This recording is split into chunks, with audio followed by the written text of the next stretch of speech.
In this video, I want to give you a very brief overview of the history of citizenship for indigenous people in the United States. The story of indigenous people in North America and their citizenship status in the United States is long and complex, and it's changing even today. The Supreme Court recently ruled in July 2020 that indigenous people in the eastern half of Oklahoma must be tried in federal or tribal courts, not state courts, because the land belongs to the Muskogee Creek Nation. So I want to be clear that what we're covering in this video is just the most basic outline of how citizenship for indigenous people has changed over time. There is so much more to learn on this topic if you're interested. Okay, with that said, let's go back to 1789, when the Constitution gave the first definition of who was and was not a U.S. citizen. Article 1 of the Constitution mentions indigenous people twice. Once to say that Congress shall have the power to regulate commerce with foreign nations and among the several states, and with the Indian tribes. And once to say that the population of each state, as counted for the purposes of representation, would exclude Indians not taxed.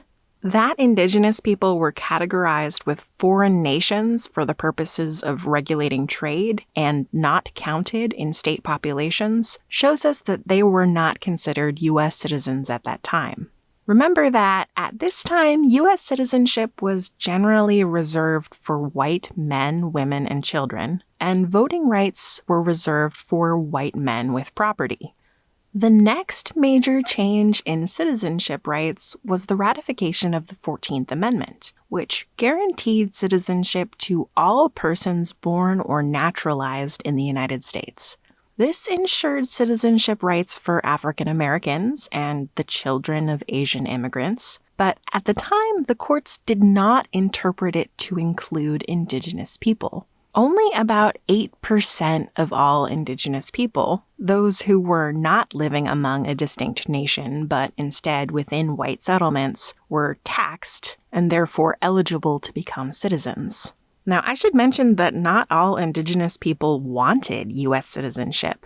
Many preferred to live separately from the United States as part of their own nations. But as the U.S. government and white settlers colonized North America rapidly in the mid to late 19th century, they ignored the rights of indigenous people as members of separate nations, forcibly relocating them to reservations or even killing them in order to obtain their land. In 1887, Congress passed the Dawes Act, which attempted to force indigenous people to give up their culture and common lands and live like Euro-Americans on individual tracts of land. Any indigenous person who received a land allotment would receive U.S. citizenship. It didn't grant birthright citizenship to indigenous people or citizenship to anyone who didn't accept a land allotment. Not until 1924, in recognition of indigenous soldiers in World War I, did Congress confer citizenship on all indigenous people and guarantee birthright citizenship to them with the passage of the Snyder Act, which is also called the Indian Citizenship Act.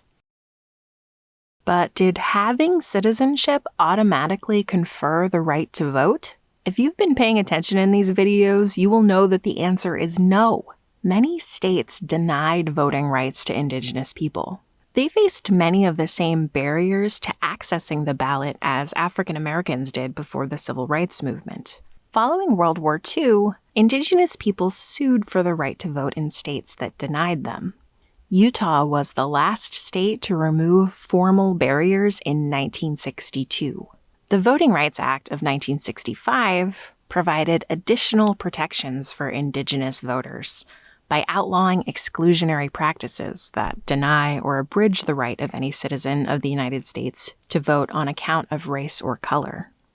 So that's a very brief overview of indigenous citizenship rights and voting rights.